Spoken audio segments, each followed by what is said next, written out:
Meus irmãos, a paz do Senhor. Amém. Livro de Juízes, capítulo é o 4. Faremos duas leituras, versículo 4 e 5, e depois vamos para o livro de Juízes, no capítulo 5. Gabi foi muito cirúrgica, confirmação de Deus pedida por mim essa tarde. Não foi em vão que você trouxe essa mensagem. Deus tem algo sobrenatural para nós nessa noite. Desde já eu agradeço ao pastor, à liderança do Círculo de Oração, da família, por essa oportunidade. Parabenizo todas as mães pelo seu dia, acendo um sinal de alerta a todos os homens. Nós devemos honrar e respeitar todas as mulheres. Se somos usados por Deus, se estamos aqui, é porque um dia uma mulher aceitou passar pelo processo da gestação, ter o seu corpo inteiro mudado, nunca mais volta a ser como era, só para segurar um de nós nos braços. Então temos que ser grato a Deus, porque Deus formou a mulher para nos dar a vida, através da vida dele. Sou grato a Deus pela vida do seu Jânio e da dona Edna. Tenho um carinho imenso por eles, e aí hoje eu brincava ainda com a Ana, seria bom ver eles hoje lá no culto. Aí do nada eles chegam aqui, eu estou muito feliz, muito feliz. Livro de Juízes, o capítulo 4, versículo 4 vai dizer assim: Débora, uma profetisa, mulher de Lapidote, liderava Israel naquela época. Ela se sentava debaixo da tamareira de Débora, entre Ramá e Betel, nos montes de Efraim. E os israelitas a procuravam para que ela decidisse as suas questões. Livro de Juízes, o capítulo 5, versículo 6 e diante. Nos dias de Sangar, filho de Anate, nos dias de Jael, as estradas estavam desertas. Os vilarejos seguiam, os viajantes seguiam por caminhos tortuosos. Já tinham desistido os camponeses de Israel. Já tinham desistido. Até que eu, Débora, me levantei. E aí é que é interessante. Levantou-se uma mãe em Israel. Quando escolheram novos deuses, a guerra chegou às portas, e não se via um só escudo entre 40 mil. Amém. Podei vos assentar.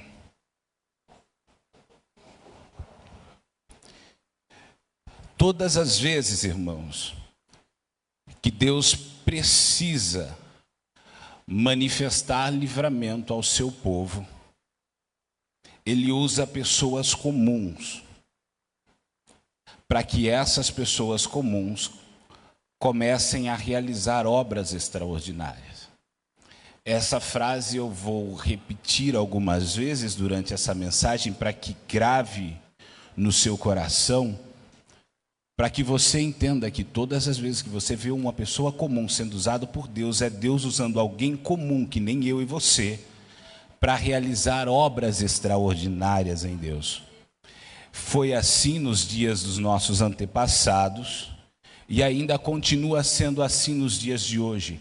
A didática de Deus ainda não mudou. Nós sempre vamos ver pessoas comuns sendo usadas por Deus.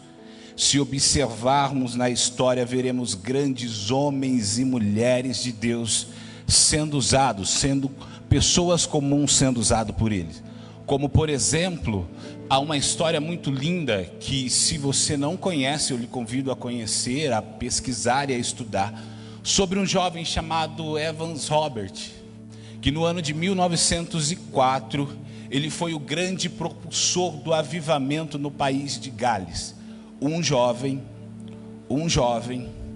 um moço, foi usado por Deus para salvar 100 mil pessoas.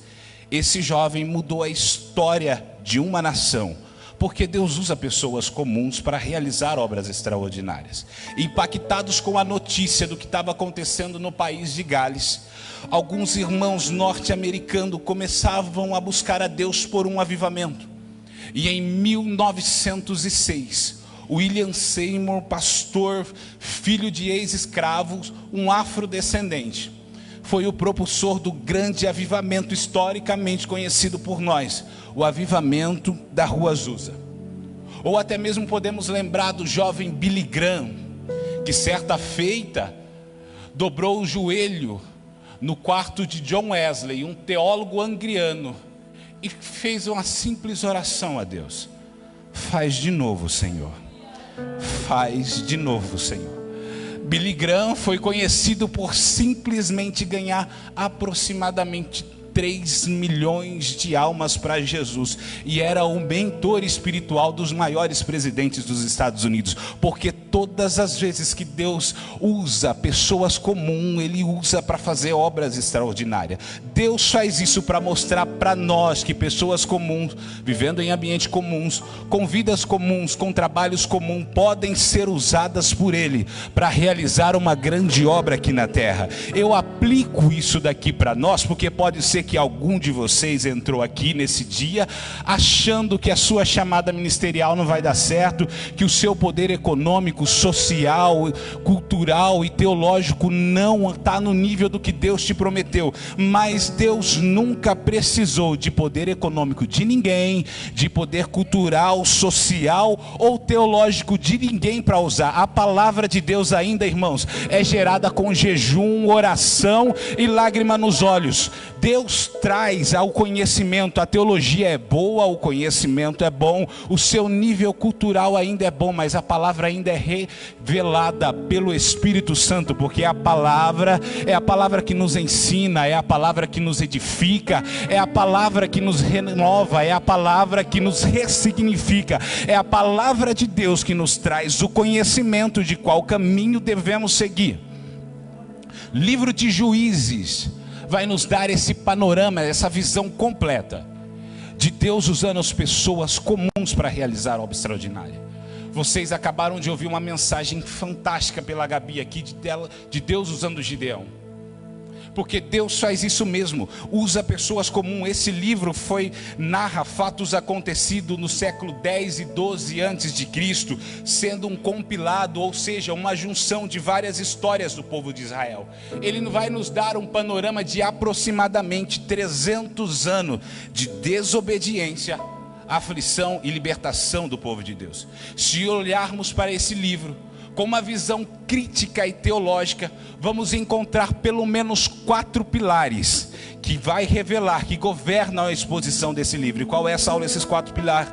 O primeiro, desvio do povo de Deus. O segundo, opressão dos inimigos. O terceiro, oração e arrependimento. E o quarto, livramento de Deus. O livro de Juízes vai nos mostrar um ciclo vicioso do povo de Deus. Qual é esse ciclo?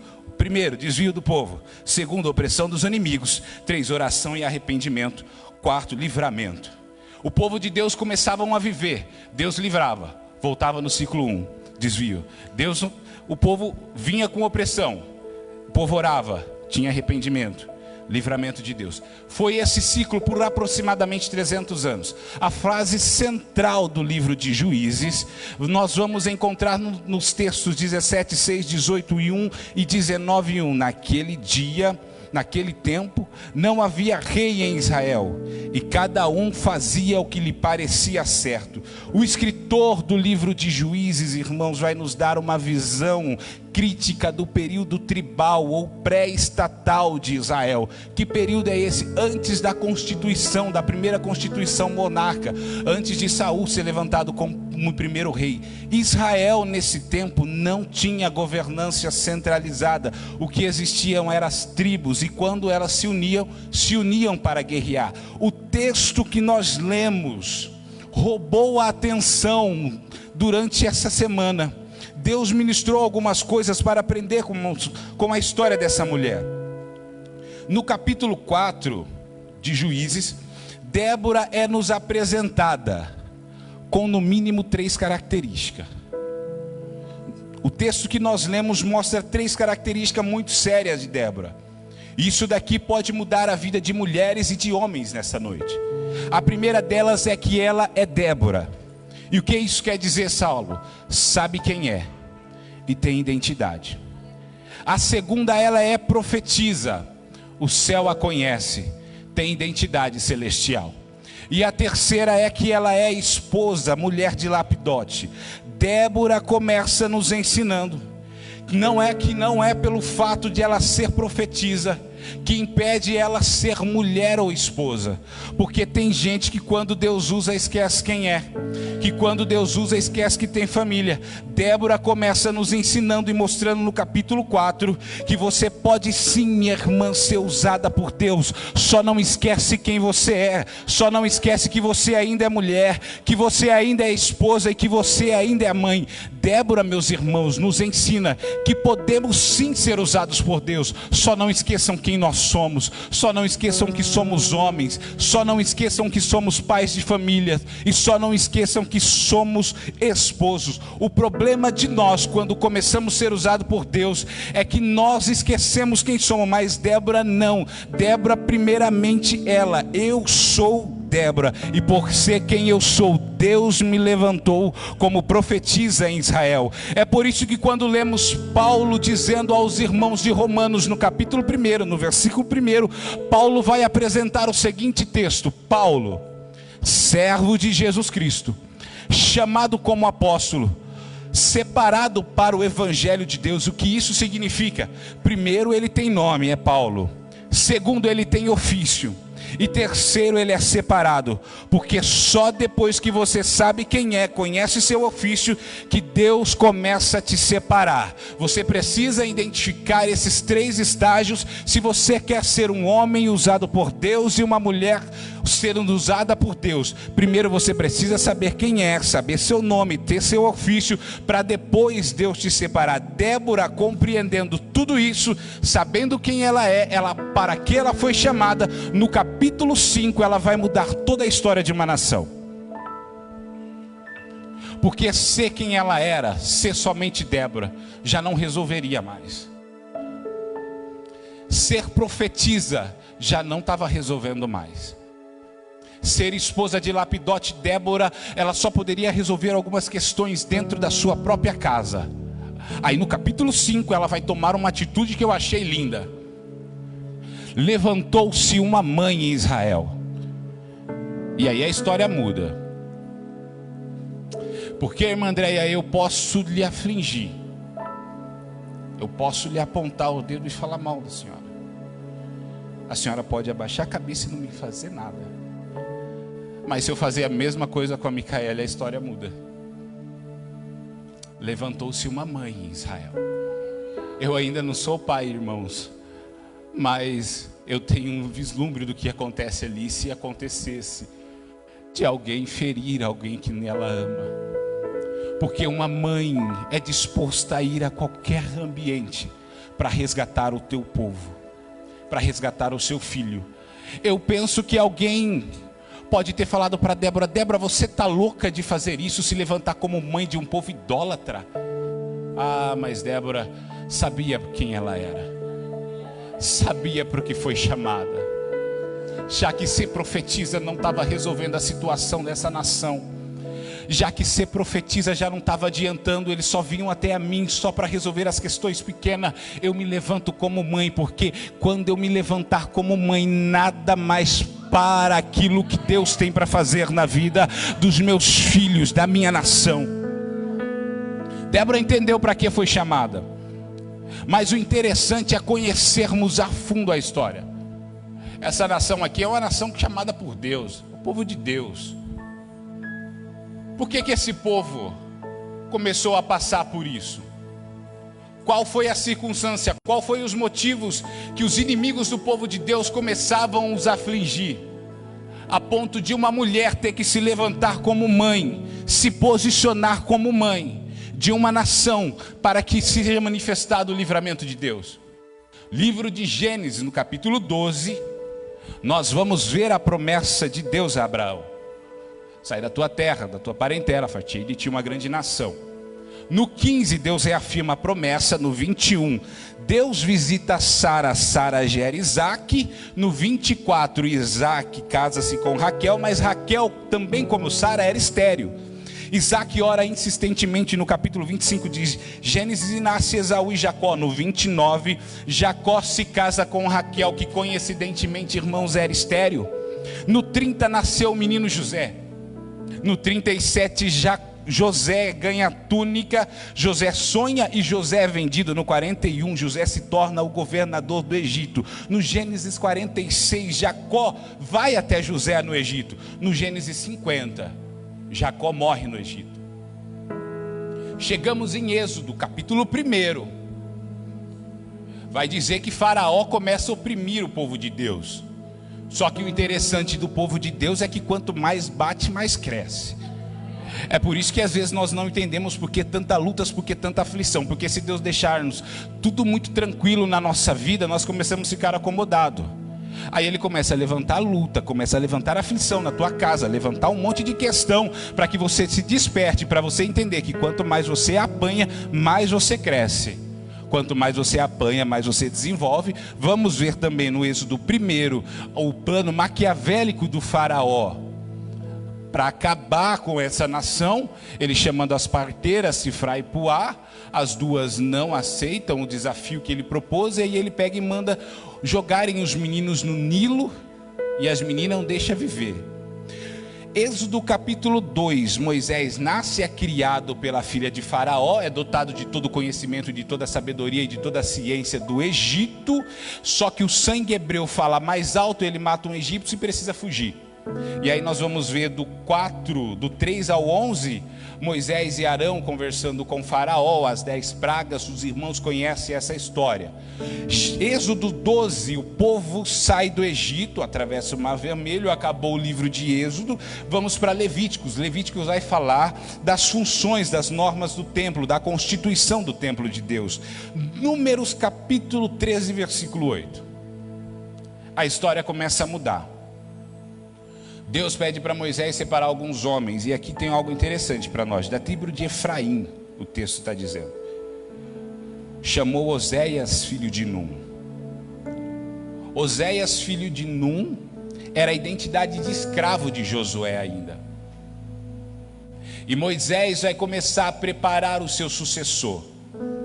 Moisés vai começar a preparar o moço para ser o sucessor. Só que quando chega no Números, no versículo 16, ele vai dizer uma frase muito interessante. E da tribo de Efraim chamou-se o nome Iesuabenu, Josué, filho de Num. Ele troca o nome do moço. Moisés iniciava a preparação de Josué. Todas as vezes que Moisés ia para a tenda, Josué ficava na porta. Quem vinha falar com Moisés passava pelo moço na porta. E isso não diminuía o treinamento do moço, porque ele entendia que naquele momento Deus estava usando Moisés, e que a hora dele um dia iria chegar. Todo mundo, a presença de Deus descia. Moisés falava com o Senhor dentro da tenda e Josué na porta. Quando será meu dia? Quando será meu dia? Quando será meu dia? Um dia vai ser eu. Um dia a presença de Deus vai me visitar e vai falar comigo. Todo mundo que precisava chegar e falar com Moisés passava pelo moço na porta. E aí, nesse período, o povo de Deus estava em Cádiz. Cádiz Barné é a fronteira para a terra que Deus prometeu. E Moisés vai fazer isso. Ele vai chamar Josué e vai dizer para Josué: ó, me passa a sua identidade velha para cá. Me passa a sua identidade do Egito para cá. Porque eu estou te dando a partir de hoje um novo nome. Eu estou te dando a partir de hoje uma nova identidade. Irmãos, Deus nunca nos permitirá entrar em algo extraordinário com identidade do Egito agarrada em nós. Primeiro Ele nos muda, Ele nos molda. Primeiro Ele transforma a nossa mente, o nosso interior, o nosso coração, para depois Ele começar a nos usar. Com identidade do Egito agarrada em nós, não tem como, não tem liberdade por Espírito Santo agir em nossas vidas. Deuteronômio capítulo 7. Deus vai dar uma ordem imperativa para o povo. Deus vai dizer ao povo de Deus: quando vocês entrarem na terra que eu lhes darei, matem todos que estão lá. Não façam aliança. Não casem-se com aquele povo. Expulsem todos de dentro daquela nação. Por que, Senhor? Porque senão eles irão destruir vocês. Se vocês deixar, vai dar ruim para vocês. O negócio vai ficar ruim para vocês. Livro de Josué, capítulo 1. Moisés morre. O moço Josué vai assumir a liderança. Deus vai falar com Josué: levanta, atravessa o Jordão, tu e esse povo, a terra que eu dou aos filhos de Israel. Irmãos, eu já disse isso aqui. Todos conhecemos a bela história do moço Josué. Todos, quando lembramos de Josué, vamos lembrar dos muros de Jericó caindo, as 7 voltas, o muro caindo. De fato, todas as histórias desse homem de Deus foram muito lindas. Mas a ordem de Deus era imperativa e irrevogável: expulsem todos, não deixe ninguém, porque senão esse povo vai se levantar contra vocês. Josué capítulo 13, versículo 1. O Senhor vai conversar com o jovem, não mais jovem, com o velho Josué. Josué, você já está velho, entrando em dias, e ainda há muitíssima terra para conquistar. Isso daqui causa um nó na nossa mente, porque lemos no capítulo 1, capítulo 2, as vitórias do povo de Deus conquistando a terra prometida. Mas o problema é que quando o povo de Deus chega à terra prometida, eles começam a expulsar sim algumas nações, mas eles começam a olhar e a ocupar somente os montes. E monte, irmãos, é lugar bom, monte é lugar alto, monte tem ar diferente do que quem vive aqui embaixo. Monte você tem visão privilegiada. E quando o povo começa a olhar para os vales, eles começam a ver que tem algumas nações com uma tecnologia de guerra um pouco diferente deles. Deuteronômio vai nos dizer que haviam 7 nações mais poderosas e mais numerosas do que o povo de Deus. O povo de Israel vai temer, vai ter medo de guerrear contra essa nação, porque qual que era a tecnologia desse povo? Esse povo já dominava as armas de ferro. Esse povo já tinha uma tecnologia de guerra muito maior e muito mais robusta do que o povo de Israel. O povo de Israel ainda estava na tecnologia das armas de bronze, era armas fracas. O povo de Israel até conseguiu sim expulsar algumas nações daqueles lugares. Quando chegamos no livro de Juízes, no capítulo 1, no versículo 1 ao versículo 18, nós vamos ver essas conquistas pequenas do povo de Israel. Mas quando vamos observar no versículo 19, a história começa a mudar. O que acontece? Judá conquista uma parte da terra, e aí ele começa a ver o povo do vale com carros de ferro. Judá teme, e aí começa o declínio dessa nação. Judá não conquista tudo o que precisava ser conquistado, porque temeu. E eu penso que Deus começa a olhar lá do céu assim: a ordem minha é para vocês conquistarem tudo, não deixe ninguém. E Deus olhando do céu, e o povo começa a se miscigenar, se misturar, começa a conviver com outro povo. Porque é assim, vai começando aos pouquinhos. Não, a gente fica aqui nos montes, eles lá no vale, está tudo bem, está tudo tranquilo. Mas quando você vai ver, já está todo mundo misturado. E Deus olhando do céu: eu mandei vocês tirar todo mundo daí. E alguém pensava assim: mas eles têm arma de ferro. E Deus falando do céu: mas desde quando vocês precisaram da força de vocês para vencer alguma guerra? Desde quando vocês precisaram de fazer alguma coisa para vencer alguma guerra? Desde quando ter carro de ferro e vocês arma de bronze foi condição desfavorável para vencer alguma guerra? O povo de Israel só conquista um monte e começa a se misturar, e Deus está olhando do céu. Porque Deus prometeu a terra prometida, e terra prometida é Monte Vale, Monte Vale, Monte Vale, terra prometida é Monte Vale. Tem muita gente desprezando um vale, só que cuidado, que quem despreza vale perde um monte. Quem despreza vale perde um monte. Tem muita gente achando que vale é lugar ruim. Vale não é lugar ruim não, irmão. Vale é lugar de você ter relacionamento com Deus. Vale é lugar de você ter experiências novas com Deus. Vale é o lugar que Deus fala com você. Vale é o lugar que você ganha crédito no céu. Vale nunca foi ruim para crente. E o povo de Israel vai vivendo tranquilo. Os montes, está tudo tranquilo. Sem entender uma coisa, que desobediência na terra da bênção gera maldição. Desobediência na terra da bênção gera maldição. É por isso que muitas vezes a gente está fazendo tanta coisa, mas Deus prometeu fazer isso, Deus prometeu que estaria comigo, só que Deus está mandando você para a esquerda e você está indo para a direita. Desobediência na terra da bênção gera maldição, e você não está entendendo, está sofrendo à toa. Juízes capítulo 2, versículo 8. Josué morre. O que era ruim piora. Porque se observarmos no livro de Josué, não vamos ver ninguém ficando na porta da tenda para Josué treinar alguém.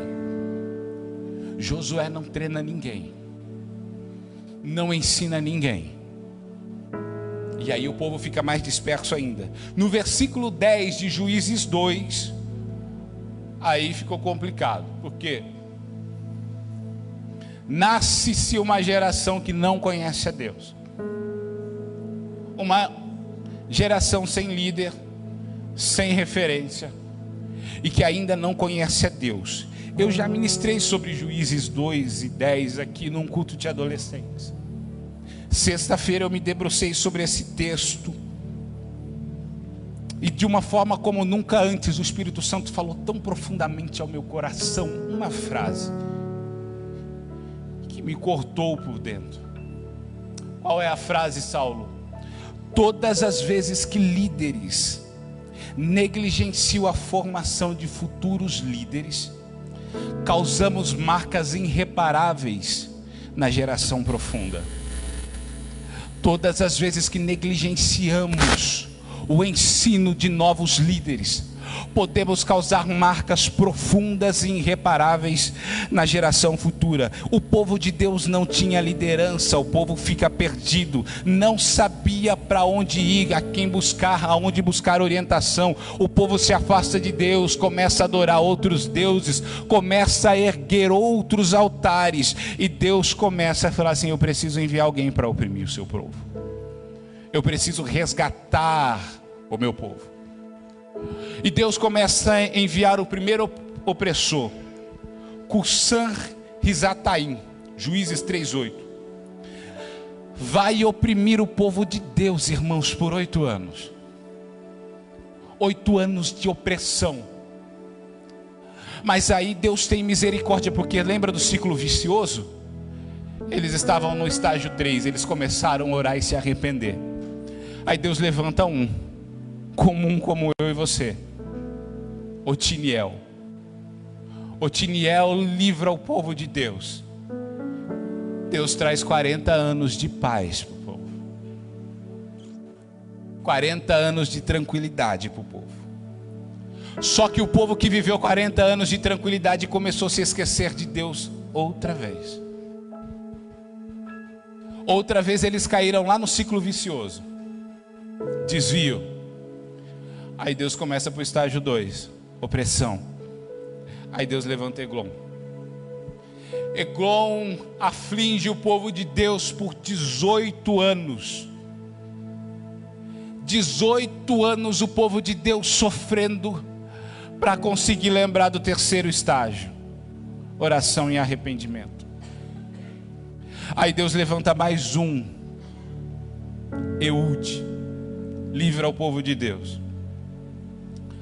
80 anos de paz. O povo já tinha uma experiência. O povo já conhecia Deus. O povo já foi livrado por Deus. Eles já sabiam quem era o Deus de Israel. mas eles caíram no mesmo ciclo vicioso e voltaram no estágio 1. Chegamos no Juízes 4, na passagem que lemos. Deus levanta Jabim. Quem era Jabim? Jabim era o rei de Canaã, ele era líder de uma coalizão de 12 cidades.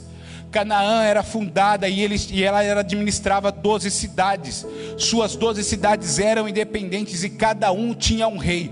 Porém, o rei mais poderoso, o rei mais forte, era o líder da coalizão, era Jabim. Jabim vai afligir, o texto vai nos dizer, no capítulo 4 de Juízes, no versículo 3, vai dizer que ele aflige violentamente o povo de Deus por 20 anos. 20 anos. Débora, no capítulo 5, no versículo 6, vai nos dar um relato dessa opressão. Ela vai dizer: cessaram-se os caminhos, e os que andavam por caminhos tortuosos, porque Jabim trancou tudo. Tudo que o povo de Deus produzia, Jabim ia lá e arrancava. E o povo viveu nesse ciclo por 20 anos. 20 anos para se lembrar do estágio 3. E mesmo assim ainda não se lembrou. Mas em cima do monte, debaixo de uma tamareira, tinha uma mulher.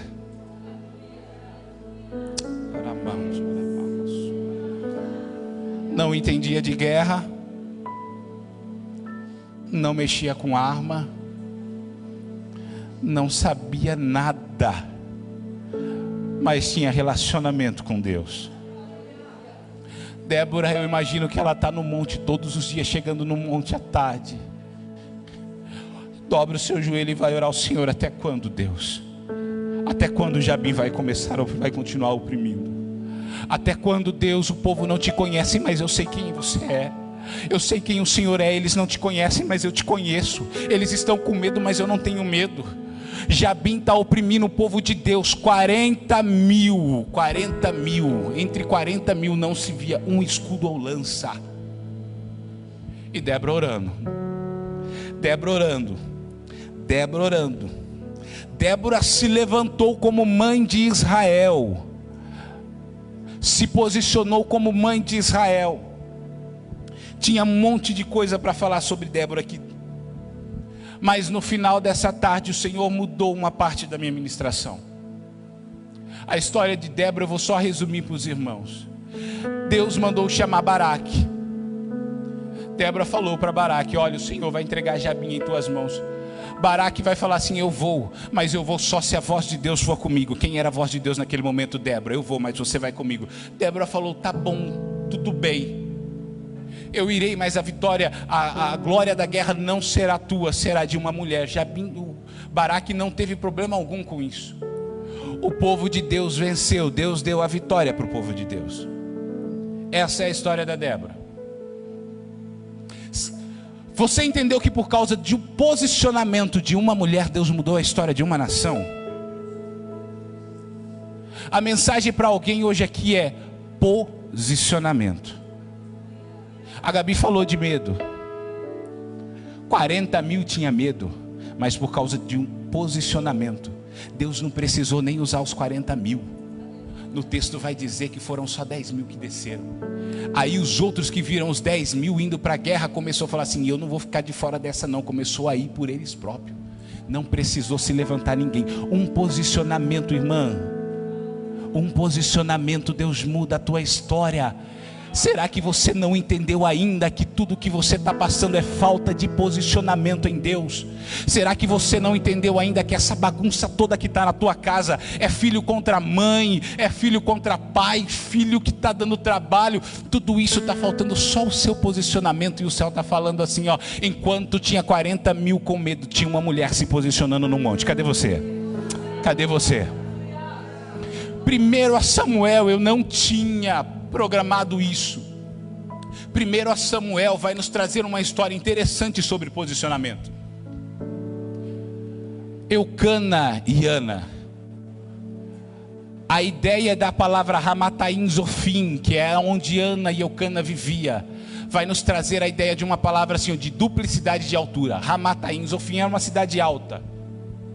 Siló ficava de 20 a 30 quilômetros acima. Todos os anos Ana ia para o templo. Por causa da aflição de Penina, Ana criou uma amargura no seu coração. E todos os anos ela subia no templo, ia, dobrava o joelho, orava, adorava, voltava para casa e vivia o ciclo de mais um ano sem receber o seu Samuel. O texto vai dizer, algumas versões vai dizer que o Senhor cerrou a madre. A ideia da palavra cerrou no texto é fechou, costurou, uniu. Algumas outras traduções vai dizer que o Senhor tornou Ana estéril. No capítulo 8, Eucana vai dizer assim: não sou eu melhor do que 10 filhos. Esse texto vai nos dar a ideia de pelo menos 10 ciclos de gravidez que ela poderia ter. 10 anos essa mulher sofrendo por falta de um posicionamento. Penina afligindo, eu tenho, você não tem. E o Senhor fechou. Eu entendo aqui que Deus não fechou só porque Ele precisava de um Samuel, mas Ele precisava curar a Ana primeiro. Sabe qual que é o problema da Ana? Subir no templo com o coração cheio de amargura. Todos os anos ela tinha uma escalada de 30 quilômetros acima do lugar que ela morava. Todos os anos ela subia, mas Deus não recebe nada quando estamos com o coração amargurado. Tem certas coisas aí dentro do teu coração que Deus precisa limpar, que você precisa expor, que você precisa tratar. E aí você não entende porque certas coisas estão acontecendo no seu lar. Você não entende porque muitas vezes a madre está fechada, seja ela física ou espiritual. É Deus falando, enquanto você não tratar, eu não abro, não abro, não abro. Precisa de tratamento primeiro. Ana, em um ano, vai subir. Em um desses anos. E aí ela vai dobrar o joelho. Vai fazer um voto, o texto diz. Ô irmão, não é o voto que deu a bênção a Ana. O voto não fez nada por Ana. O sacerdote nessa época era o Eli. O Eli já tinha perdido a direção de Deus faz tempo. Mas por incrível que pareça, essa tarde quando eu abri esse texto, eu vi Deus agindo na vida do Eli. Eu falei assim, eita, por um momento ele teve a chance de se arrepender e fazer tudo diferente.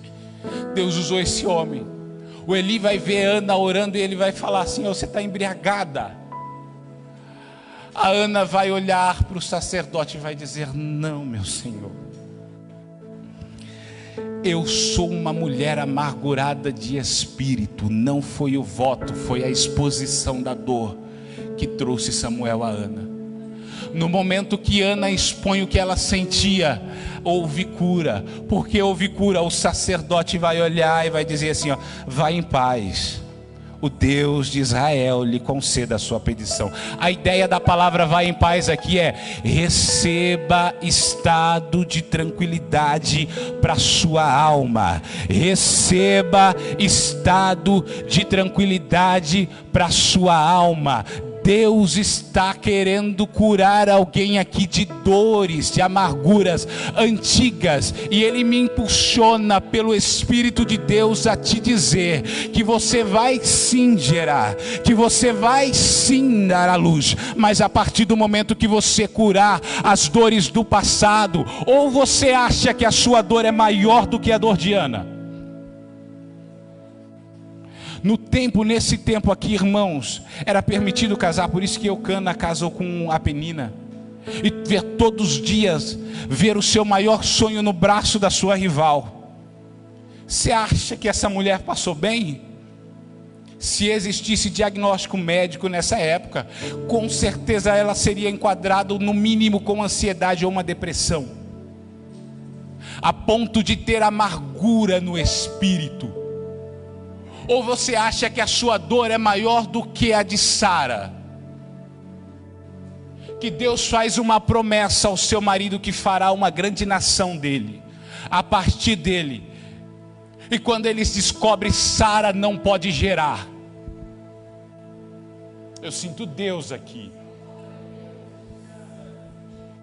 Ou você acha que os seus problemas, que as suas dores, que as suas angústias são maiores do que dessa mulher? Sara, irmãos, eu penso que ela estava num estado de angústia tão grande na sua alma, que ela vai falar assim, ó, se deita com Agar, olha o problema por causa de uma dor, talvez mal curada, que gerou até os dias de hoje, nasceu Ismael, e somos afligidos, todo o país, todo mundo sofre com isso. Deus tem cura para alguém nessa noite, mas precisa do seu posicionamento, precisa do momento da sua entrega.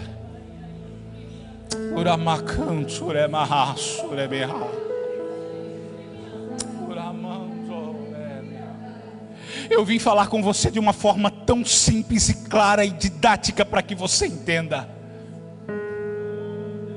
que eu te entrego o teu Samuel hoje, a partir do momento da exposição da sua dor. Irmãos, eu não sou menino para brincar com isso. Eu senti o peso dessa mensagem hoje à tarde, e sei que o céu tem cura para a alma de alguém aqui. Mas precisa expor. Mas Saulo dói, mas Saulo sangra, mas o céu está aqui te sustentando em suas mãos. Mas Saulo, parece que está tão difícil resolver essa questão. Eu vou te dar um minuto para você expor o que você está sentindo.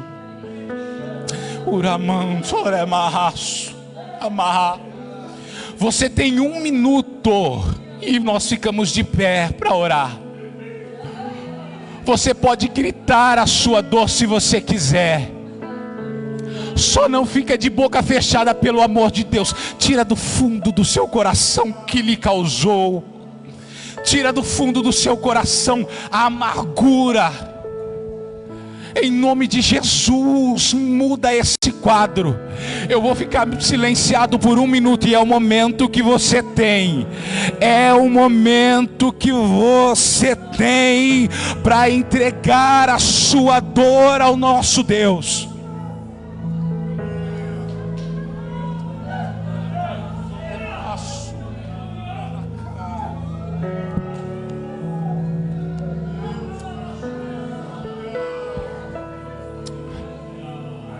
Tem cura aqui, irmãos.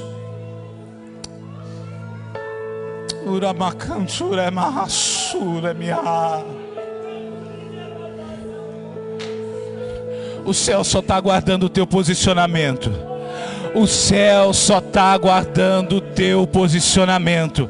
É hora de viver coisas novas em Deus. É hora de viver coisas novas em Deus. É hora de viver o sobrenatural na sua casa, na sua família, no seu ministério. Deus tem coisas novas a realizar em você e a partir de você, porque Ele ainda é o Deus que usa o homem comum, a mulher comum, para a partir de vocês realizar obra extraordinária. Eu lanço 2 convites, e um será um ato profético nessa noite. A primeira é que vocês estão orando para que Deus resgate os filhos, a família. E só quem encontra nessa situação, eu vou te convidar como um ato profético a se posicionar aqui no altar. Nós vamos orar por vocês. Há 30 dias que as irmãs estão aqui nesse propósito. E você saia do seu lugar, porque eu sei que Deus vela pela sua palavra no tempo certo. No tempo certo. Ah, você vai ver. O segundo convite é para que você que expôs a sua dor, saia do seu lugar e venha aqui. O céu vê o teu posicionamento nessa noite. O céu vê o teu posicionamento nessa noite. Eu não sei qual é o seu medo, qual é a sua dor, qual é a sua aflição, aonde dói, a que ponto. Mas é mediante a exposição que Ana recebeu a cura.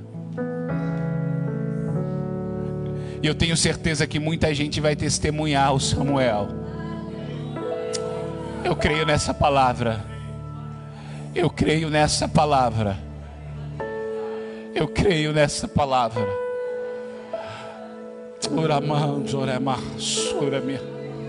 Tem gente precisando vir aqui.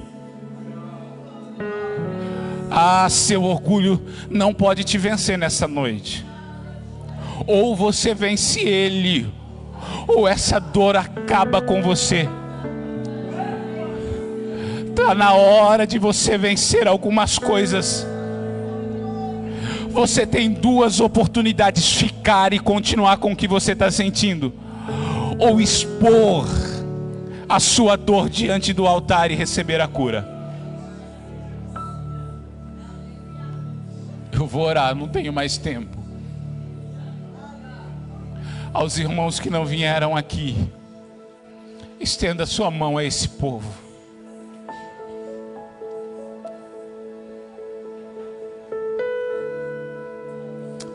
Jesus.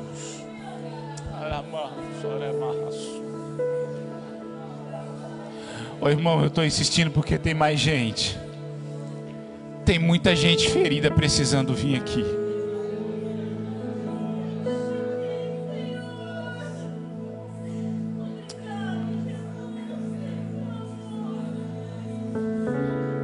Você tem mais 5 segundos para sair do seu lugar.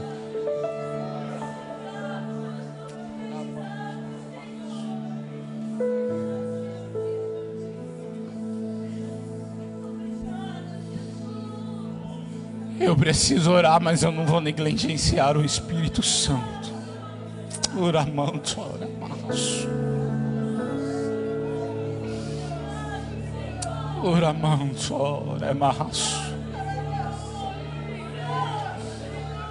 Dá tempo ainda.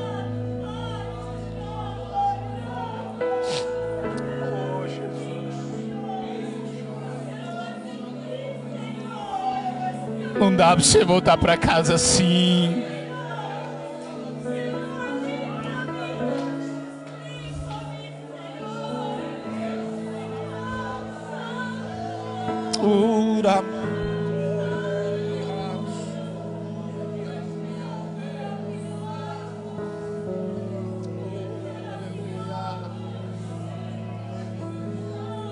Não posso mais te esperar. Levante sua mão e entregue a sua melhor oração para Deus. Não esconda nada do que está sentindo. Pai de amor e de bondade, eu ministrei a Tua palavra, Senhor, da forma que o Senhor colocou em meu coração. Tu sabe do peso que havia em minha alma até o final dessa mensagem.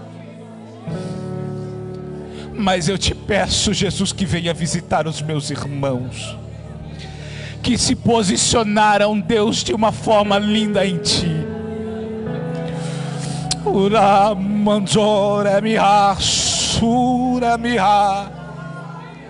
Ó Deus, tem pai e tem mãe aqui que está clamando pela libertação do Teu filho. Ó Deus, tem filho de irmãos aqui que está lá fora agora, e o inimigo poderá, Senhor, a operar na vida deles. Mas em nome de Jesus, ó Deus, aquilo que foi plantado no altar aqui nessa noite, haverá resposta do céu para a vida dos teus filhos.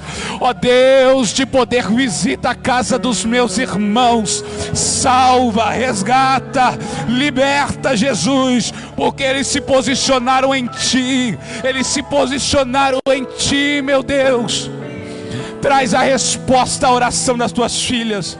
Eu intercedo pelos meus irmãos que estão com a alma aflita, com a alma ferida, que se posicionaram e se expõem exporão.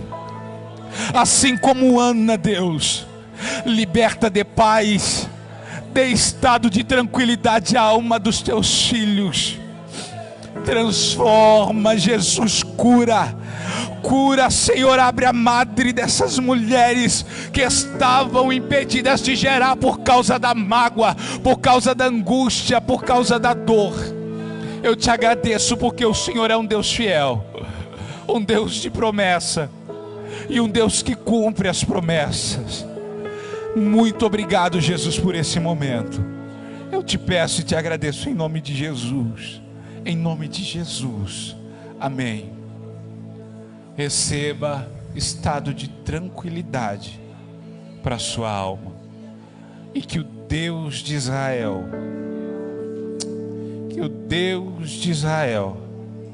que é o meu e o seu Deus, conceda o desejo do vosso coração. Em nome de Jesus, amém.